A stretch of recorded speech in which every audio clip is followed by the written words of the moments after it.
Israeli আগ্রাসনে বিধ্বস্ত Lebanon. দেশটির দক্ষিণাঞ্চলের সীমান্তে ঘাঁটি বেঁধে এখনও চোখ রাঙাচ্ছে দখলদার সেনারা। এমন পরিস্থিতিতে সীমান্ত থেকে ইসরায়েলি সেনাদের প্রত্যাহার নিয়ে আলোচনার আগে ইরান সমর্থিত সশস্ত্র গোষ্ঠী হিজবুল্লাহকে অস্ত্র সমর্পণের হুমকি দিয়েছে যুক্তরাষ্ট্র। গোষ্ঠীটির নিরস্ত্রীকরণ নিশ্চিত করতে লেবাননের আইন প্রণেতাদেরকেও তাগিদ দিয়েছে ট্রাম্প প্রশাসন। একই সুরে হিজবুল্লাহকে সামরিক বাহিনীর কাছে অস্ত্র সমর্পণের আহ্বান জানিয়েছেন লেবাননের প্রেসিডেন্ট জোসেফ আউন।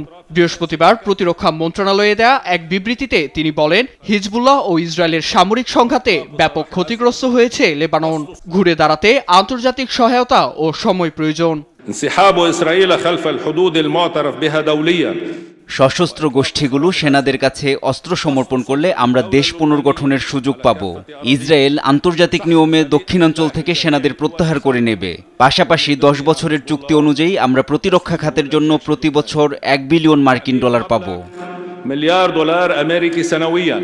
যুক্তরাষ্ট্র ও লেবাননের প্রেসিডেন্ট অস্ত্র সমর্পণের কথা জানালেও তা প্রত্যাখ্যান করে দিয়েছেন হিজবুল্লাহ প্রধান নাইম কাসেম।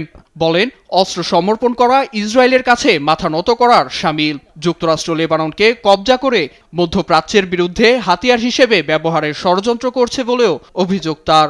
বুধবার সমর্থকদের উদ্দেশ্যে দেয়া টেলিভিশন ভাষণে এ নেতা আরও বলেন, ইসরায়েল কখনোই হিজবুল্লাহকে পরাস্ত করতে পারবে না। যারা অস্ত্র ত্যাগ করতে বলে তারা ইসরায়েলের হাতে অস্ত্র তুলে দিতে চাইছে। যুক্তরাষ্ট্র আমাদের ক্ষেপণাস্ত্র, ড্রোন, ভারী সামরিক সরঞ্জাম সরিয়ে ফেলতে বলছে, কারণ ইসরায়েল এসব ভয় পাচ্ছে। মার্কিন দূত থমাস বারাক লেবাননের পরিবর্তে ইসরায়েলের নিরাপত্তা নিশ্চিত করতে চান। এছাড়া ইসরায়েল সেনাদের প্রত্যাহার না করা পর্যন্ত হিজবুল্লাহকে অস্ত্র ত্যাগে কোনো চাপ দেওয়া হবে না বলেও পাল্টা মন্তব্য করেন লেবাননের স্পিকার নবিহ বেরি। নীরব দাস, নিউজ ডেস্ক, দেশ টিভি।